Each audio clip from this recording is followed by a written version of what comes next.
strange man broke his phone after finishing a call and threw it into the trash bin. Initially, I didn't pay much attention to it. Not long after the train had started moving, a train conductor came knocking on the restroom door. From the conductor's expression, it was clear that something was seriously wrong.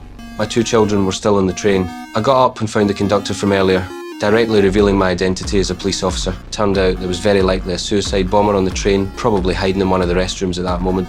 Although armed forces had already been deployed at the next station, if the terrorist was indeed hiding in one of the train's restrooms, the slightest sense of anything unusual would certainly cause them to detonate the bomb without hesitation. Looking at my children still sleeping peacefully in their seats, I decided to take action. I had the conductor unlock the restroom while opening the train door, planning to push the terrorists off the train the moment they emerged. However, completely unexpectedly, the suspect didn't seem to have any explosive device on them. I notified the conductor that the danger was cleared. As a veteran who had been to war, I decided to check if there were any traces of bombs in the restroom. However, when I pushed open the door, there really was a suicide bomber inside. I immediately communicated with her in her native language. Assalamu alaikum. This approach clearly worked. The woman's agitated emotions seemed to calm down somewhat. I took out my phone and showed her photos of my two children. This method was indeed effective. The woman relaxed considerably. However, when the train's arrival whistle sounded, the woman became tense again. I spoke with her in a gentle tone. The woman's name was Nadia. That seemingly harmless Middle Eastern man from earlier was actually her husband. Clearly, Nadia had been brainwashed and coerced by him. The SWAT team began boarding the train for bomb disposal.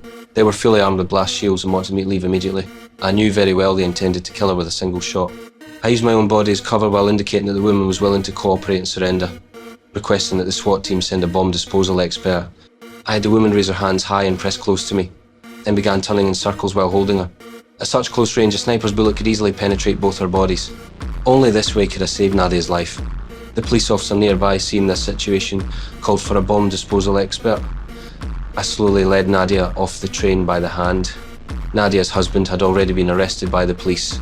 All potential dangers were finally completely eliminated at this moment.